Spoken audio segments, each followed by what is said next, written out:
সম্মানিত মুসল্লিয়ানে কেরাম, যে মহান রব্বুল আলামিন আজকের এই পবিত্র জুমার দিন অত্যন্ত গুরুত্বপূর্ণ একটি দিনের মধ্যে আমাকে আপনাকে আল্লাহ রব্বুল আলামিন দুনিয়ার সমস্ত কাজকর্ম থেকে হেফাজত করিয়া আল্লাহ রব্বুল আলামিন যে আমাকে আপনাকে এই ঘরে আসার বসার সুযোগ করে দিয়েছেন, এই জন্য আমরা অন্তর থেকে শুকরিয়া আদায় করি। আলহামদুলিল্লাহ।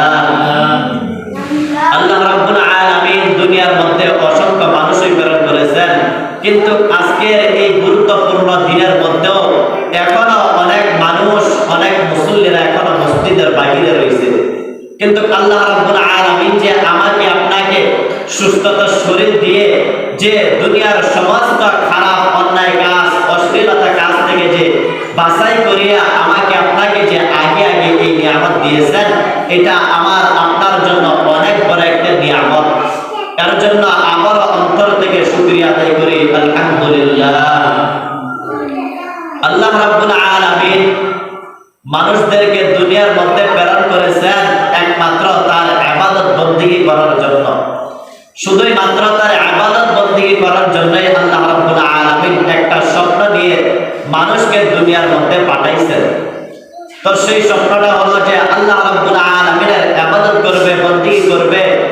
মানুষ যে কোনো একটি কাজ কর্ম করে সেটা সে একটি স্বপ্ন নিয়ে তারপর সে কাজ কর্মগুলি করতে থাকে, যে আমি এতগুলো টাকা হইলে আমি আমাকে একটা গাড়ি কিনবো বা আমি একটি বাড়ি বানাইবো, এরকম একটা টার্গেট নিয়ে যে আমার ছেলে মেয়েদেরকে আমি বড় করব, লালন পালন করব, তাদেরকে আমি বাড়ি গাড়ি করে দিব, এরকম একটা স্বপ্ন নিয়ে কিন্তু মানুষ একটা কাজ কর্ম করে।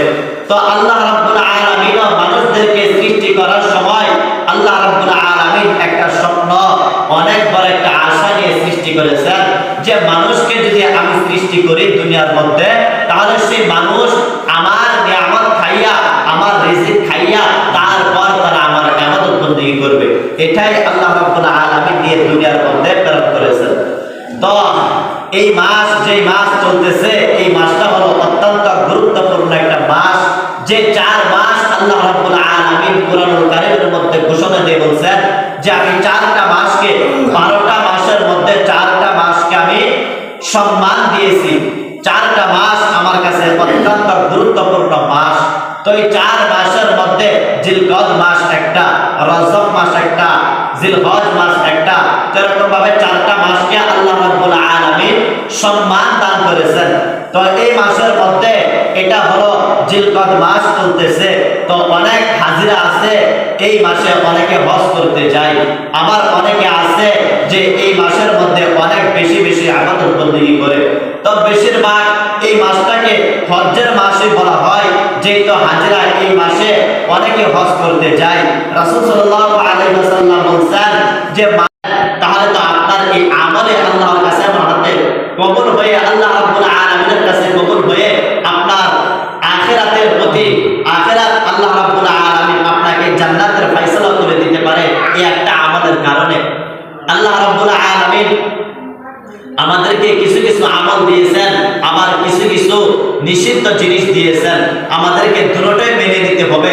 এখন এরকম কিছু মানুষ আছে যে আল্লাহ রাব্বুল আলামিনের কোরআনের মধ্যে যে কয়টা আয়াত রয়েছে, ওই আয়াত যদি তার পক্ষ হয় তাহলে সে এই আয়াতগুলো মানতে রাজি আছে, আর যদি আয়াত তার পক্ষের বিপক্ষে হয় তাহলে সেই আয়াতগুলো সে মানতে রাজি নয়।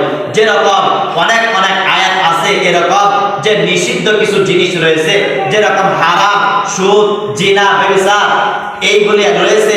তো এইগুলো অনেকের বিপক্ষে চলে যায়, কারণ আল্লাহ তো নিজে এইগুলি খাওয়া নিষিদ্ধ করে দিয়েছেন। আল্লাহ নিজে এগুলো খাওয়া নিষিদ্ধ করে দিয়েছেন, তারপরে মানুষ খায়। কেন খায়? এটার মধ্যে তার ভালো লাগে, এটার মধ্যে তার টাকা পয়সা, তার ধন সম্পদ বাড়তে থাকে, এর জন্যই মানুষ এইগুলি কাজ করে। তো এইগুলো কাজ আমাদেরকে এই মাস থেকে ছেড়ে দিতে হবে, যেহেতু আল্লাহ রাব্বুল আলামিন এই মাসকে সম্মান দিয়েছেন। সেই বিদায় আমার আপনারাও এই মাসকে সম্মান দেওয়ার মতো থাকতে হবে, এই মাসকে আমার আপনারাও সম্মান করতে হবে। যেহেতু আল্লাহ নিজেই সম্মান দিয়েছেন, তো সেই জায়গার মধ্যে তো আমি আপনিও সম্মান দিতে বাধ্য হব।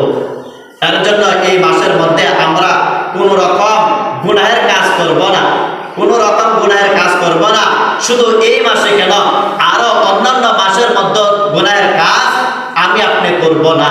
তো কিছু আমল, যেরকম কিছু আমল রয়েছে, আমরা যারা প্রত্যেক দিন ফজরের নামাজ আদায় করি, তো ফজরের নামাজের পর একটা আমল করা হয় যে সূরা হাশরের শেষ 3 আয়াত করা হয়। রাসূল সাল্লাল্লাহু আলাইহি ওয়াসাল্লামের অসংখ্য হাদিসের মধ্যে একটা হাদিসের মধ্যে বললেন, যে ব্যক্তি ফজরের নামাজের পর হাশরের 3 আয়াত তেলাওয়াত করবে, অর্থাৎ আউযু বিল্লাহিস সামিউল আলিম মিনাশ শাইতানির রাজিম, এই কথাটা 3 বার বলে যদি কোনো ব্যক্তি এই হাশরের 3 আয়াত তেলাওয়াত করে, তাহলে আল্লাহ রাব্বুল আলামিন তার উপর রহমতের 70টা ফেরেশতা নিযুক্ত করে দেয়। সুবহানাল্লাহ। দেখেন কত বড় একটা গুরুত্বপূর্ণ আমল, যে কোনো ব্যক্তি যদি হাশরের 3 আয়াত তিলাওয়াত করে, তাহলে আল্লাহ রাব্বুল আলামিন তার জন্য রহমতের 70,000 ফেরেশতা নিযুক্ত করে দেয়। সুবহানাল্লাহ। 70,000 ফেরেশতা নিযুক্ত করে দেয়। তার মানে কি 70,000 ফেরেশতা আপনার জন্য কি করতে থাকে? রহমতের দোয়া করতে থাকে। কিসের দোয়া করতে থাকে? রহমতের দোয়া করতে থাকে, মাগফিরাতের দোয়া করতে থাকে।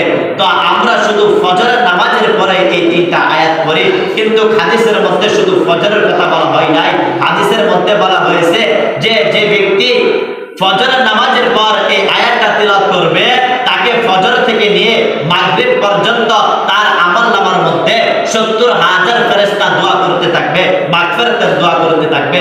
তাহলে ফজর থেকে নিয়ে মাগরিব পর্যন্ত তার জন্য এই ফেরেশতাগুলি দোয়া করতে থাকবে।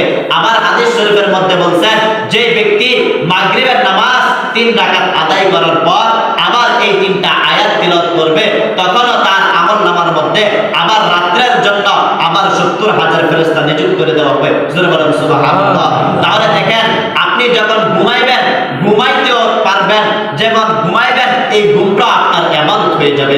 এই ঘুমের মধ্যে আপনার ইবাদতের মধ্যে সওয়াব লাগাইতে থাকবে, আপনার ইবাদতের মধ্যে মাগফিরাতের ফেরেশতারা দোয়া করতে থাকবে যেন আপনি নিরাপত্তা থাকেন। তাহলে যে ব্যক্তি ফজরের নামাজের পর পড়লো তার জন্য সারা দিন দোয়া করলো, আবার যখন মাগরিবের নামাজের পর পড়লো আবার তার জন্য কি ওই মাগরিব থেকে নিয়ে একবারে ফজর পর্যন্ত তার জন্য দোয়া করতে থাকবে। সুবহানাল্লাহ। আমরা কি আমলটা করতে রাজি নয়? আমরা যারা ফজরের নামাজের জামাত করি তারা তো আমল করি, কিন্তু মাগরিবের নামাজের পর এই আমলটা হয় না। কিসের জন্য হয় না?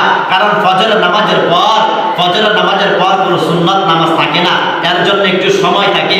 এই সময়ের মধ্যে ইমাম সাহেব বসে কি করে এই আমলটা করতে থাকে, কিন্তু মাগরিবের নামাজের পর তো 2 রাকাত সুন্নত রয়েছে, যার জন্য সুযোগ নেই। এর জন্য কি আমরা নিজে নিজে যারা জানি তারা মনে মনে এই আমলটা করে নেব। ইনশাআল্লাহ করতে পারবো না? ইনশাআল্লাহ আমরা সকলেই করব। তো যারা জানি না তাদের তো জানতে হবে, না জানলে আমল কিভাবে করব? আমাদের জানতে হবে, শিখতে হবে। তো কার কাছ থেকে শিখবো আমরা? সার দোকানে বসে বসে কি শিক্ষা করা যাবে? সার দোকানে বসে বসে শিখতে পারবো না। তো যাদের সঙ্গ থেকে আমি শিখতে পারবো তাদের সঙ্গে কি করতে হবে? আমার উঠা বসা থাকতে হবে, তাদের সঙ্গে আমার চলাফেরা করতে হবে। কারণ হাদিস শরীফের মধ্যে রাসূল সাল্লাল্লাহু আলাইহি ওয়াসাল্লাম বলেন যদি কোনো বান্দা কয়লা ব্যবসা, যারা কয়লা ব্যবসা করে, কালির ব্যবসা বা কামার, তাদের সঙ্গে যদি চলাফেরা করে তাহলে তাদের জামা কাপড়ের মধ্যে দেখবেন কয়লার দাগ বইরা রয়েছে। আর যারা দেখবেন নাকি আতর ব্যবসা যারা করে তাদের সঙ্গে যদি চলাফেরা করে তাহলে যে আতর ব্যবসা করলো আর আপনি যে চলাফেরা করলেন তার সঙ্গ থেকে আপনার শরীরের মধ্যে আতরের গেলান করবে, কি করবে না? তো যে কালির ব্যবসা করে তার সঙ্গে চললে কি পড়বে? শরীরের মধ্যে কালি পড়বে। আর যে ব্যক্তি আতরের ব্যবসা করে আপনি যদি আতর ওনার সাথে সঙ্গে চলাফেরা করেন তাহলে আপনার সাথে কি আতরের গ্যারানি করবে। তো এরকম ভাবে আপনি যদি খারাপ লোকদের সঙ্গে চলাফেরা করেন তাহলে আপনার ভিতরে খারাপ চিন্তা ভাবনাটাই থাকবে। আর যদি ভালো বান্দাদের সাথে, ভালো ব্যক্তিদের সাথে চলাফেরা করেন তাহলে আপনিও দেখবেন ভালো হইবেন এবং কি আপনার সঙ্গেও ভালো হইবে, আপনার নেক আমল করতেও ভালো লাগবে, সব কিছুর মধ্যে মজা লাগবে। আর যদি খারাপ ব্যক্তিদের সাথে চলাফেরা করেন তাহলে আমলের মধ্যে আপনার মন বসবে না, জিকিরের মধ্যেও মন বসবে না। এর জন্য আমাদের সঙ্গী যারা আছে তাদেরকে দেখতে হবে সঙ্গীরা কোন লাইনে চলাফেরা করে। আপনি চোরের সাথে চলাফেরা করলে আপনি চোরই হবেন, আর যদি ভালো বান্দাদের সাথে চলাফেরা করেন তাহলে ভালোই হবেন। তাহলে এখন থেকে আপনাদের সিদ্ধান্ত, আপনারা কাদের সঙ্গে চলাফেরা করবেন। তো রাসূল সাল্লাল্লাহু আলাইহি ওয়াসাল্লাম আমাদেরকে এরকম ভাবে সবকিছু হাদিস বইলা গিয়েছেন এবং আল্লাহ রাব্বুল আলামিন আমাদেরকে এই কথাগুলি, এই কাজকর্মগুলি আমাদেরকে দেখাই গিয়েছেন। তো আমাদের এখন আমাদের হাতে এই দায়িত্ব দিয়ে দিয়েছেন যে আপনারা কোন পথ বাইছে নেবেন সেই পথের মধ্যে আপনারা চলতে থাকেন, এটা আমাদের হাতে দিয়ে দিয়েছে। আপনি যদি ভালো পথে চলেন তাও চলতে পারবেন, যদি খারাপ পথে চলেন তাহলে খারাপ পথে চলতে পারবেন। এটা হলো আপনার মন ভরা জিন্দেগির মতো চলতে পারবেন। কিন্তু আখিরাতের ময়দানে আপনার কাছ থেকে কিন্তু এই সবগুলো হিসাব আপনার কাছ থেকে নেবে আল্লাহ রাব্বুল আলামিন। ওই দিন কিন্তু বিচার দিবসের মালিক কিন্তু তিনি আল্লাহ হবেন। ওই দিন বিচারকের মালিক আর কেউ হবেন না। এখন কিন্তু আমরা শুনতে পারতেছি যে আল্লাহ তো আলিমুম বিদাতিস সুদূর, আল্লাহ তো অনেক দয়াময়, অনেক মায়ালু, অনেক দয়ালু, অনেক বড় মেহেরবান। তো তিনি তো সব কিছুই মাফ করে দিবেন, কিন্তু ওই দিন তিনি কিন্তু মাফ করবেন না। যদি আপনার আমলনামা খারাপ থাকে তাহলে কিন্তু মাফ করবে না, আর মাফ না করলে কিন্তু আপনার জাহান্নামের মধ্যে যাইতে হবে।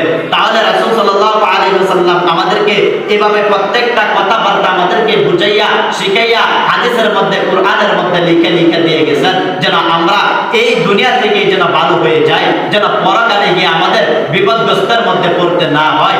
আর যদি ওই দিন আমি আপনি জাহান্নামী হয়ে যাই, তাহলে জাহান্নাম চিৎকার দিয়ে দিয়ে বলতে থাকবে হাল মিন মাজিদ, হাল মিন মাজিদ, যে হে আল্লাহ তোমার গুনাহগার বান্দা, হে উম্মত তোমার গুনাহগার উম্মতদেরকে আমার পেটের মধ্যে দাও, আমি তাদেরকে জাহান্নামে নিয়ে যাব।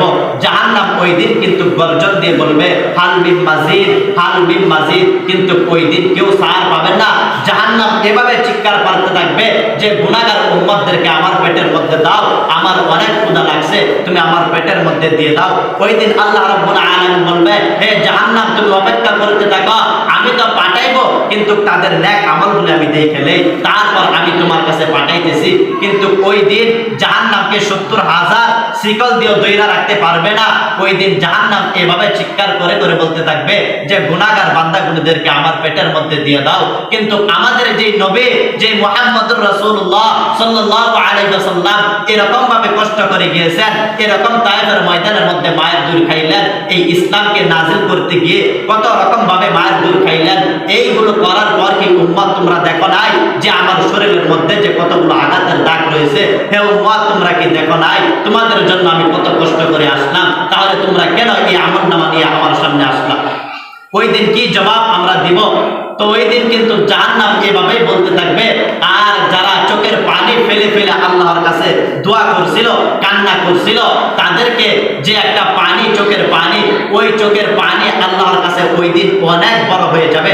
কারণ ওই দিন ওই জাহান্নামকে 70,000 শিকল দিয়ে যখন ধরে রাখতে পারবে না, তখন ওই জাহান্নামের গায়ের মধ্যে আল্লাহ রাব্বুল আলামিন ওই যে বান্দা কান্দা কান্দা তওবা করছিল, চিৎকারা চিৎকারা তওবা করছিল, ওই চোখের পানি যখন সিটা দিবে তখন জাহান্নাম পিছনের দিকে সরে যাবে। তার জন্য হাদিসের মধ্যে বলছে যে বান্দা তুমি যদি পাহাড় পরিমাণ গুনাহ করে থাকো, তাহলে তুমি আমার কাছে একবার তওবা করো, একবার তওবা করো, আমি আল্লাহ রাব্বুল আলামিন তোমার এই পাহাড় পরিমাণ গুনাহ আমি একেবারে মুছে দিব, একেবারে সাফ করে দিব। তাহলে আল্লাহ রাব্বুল আলামিন কি বলছেন যে একেবারে খাঁটি দিলে তওবা করতে হবে। যেই তওবা করলে তুমি ভবিষ্যতে সেই গুনাহ আর করবা না। যেই গুনাহ তোমার সামনে আসলে ওই গুনাহ থেকে তুমি ঘৃণা করবা, ওই গুনাহকে তুমি দূরে সরে দিবা।